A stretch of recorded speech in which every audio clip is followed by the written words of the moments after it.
ಯಾಕಂದ್ರೆ ಸಿಕ್ಕಾಪಟ್ಟೆ ಖರ್ಚಾಗಿ ಖರ್ಚು ಎಷ್ಟು ಬರ್ತದೆ ರೀ? ಗೊಬ್ಬರ ಬೆಲೆ ಏನದ? ರಾಸಾಯನಿಕ ಗೊಬ್ಬರದಿಂದ ಯಾವ ಬೆಳೆ ಬೆಳೆಯೋದು ರೀ ಇವತ್ತು? ಎಂಥ ಪರಿಸ್ಥಿತಿ ಐತಿ. ಎಷ್ಟು ಖರ್ಚು ಬರ್ತದೆ ರೀ? ಒಂದು ಎಕರೆದಾಗ ಎಷ್ಟು ಬರ್ತೈತಿ ಅದು ಕಾಳ? ಎಷ್ಟು ಕ್ವಿಂಟಲ್ ಬೆಳಿತಾರಪ್ಪ ಒಂದು ಎಕರೆಗೆ? ಒಬ್ಬ ಸೋಯಾಬೀನ್ ಆಗಿರ್ಬೋದು, ಮತ್ತೊಂದಾಗಿರ್ಬೋದು, ಎಷ್ಟು ಬರ್ತದೆ ರೇಟ್ ಅದ?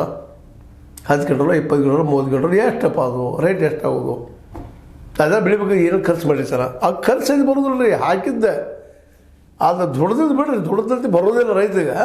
ಅದು ಖರ್ಚು ಮಾಡಿರ್ತಾರೆ ಗೊಬ್ಬರ ಸಲುವಾಗಿ. ಓಡಾಡಿರ್ತಾನೆ ಆಳ ಮತ್ತು ಅದ್ರ ಜೊತೆಗೆ ಬಿತ್ತನೆಗಳು ಮಾಡೋದು, ಹದ ಮಾಡ್ಕೊಳ್ಳೋದು ಭೂಮಿ.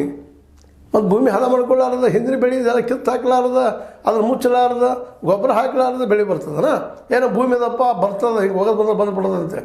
ಆಯಿತು, ನಮ್ಮ ಇವರೇನು ಮಾಡಿದರು, ಜಪಾನದ ಒಬ್ಬ ಪುಕುಕ ಅವ್ರೇನು ಸುಮ್ಮನೆ ಒಳಗೆ ಕಿರಿಕಿ ಬೆಳಿತಾರೆ, ಭತ್ತ ಕೂತು ಬಿಡುವಂಥದ್ದನ್ನು ಮಾಡಿದರು. ಅದು ಎಲ್ಲರೂ ಆ ಪ್ರಮಾಣದಲ್ಲಿ ಇಲ್ಲಿ ಇಂಡಿಯಾದಲ್ಲಿ ಮಾಡ್ಲಿಕ್ಕೆ ಸಾಧ್ಯತೆ ಇಲ್ಲ ಅಂತಲ್ಲ, ಅದ್ರ ಮಾಡೋರು ಅದಕ್ಕೆ ಅನುಕೂಲ ಇಲ್ಲ. ಇಲ್ಲಿ ಗೊಬ್ಬರ ಲಾಬಿ ಅದ, ರಾಸಾಯನಿಕ ಗೊಬ್ಬರ ಮಂದಿ ಲಾಬಿ ಅದ. ಏನೋ ಇದು ಹಾಕಿ ನೀವು ಬೆಳಿತೀರಿ, ಔಷಧ ಲಾಬಿ ಅದ. ಆ ರೇಟ್ ಹೆಚ್ಚಿಗೆ ಇರ್ತದೆ, ಕಡಿಮೆ ಇರುವುದಿಲ್ಲ.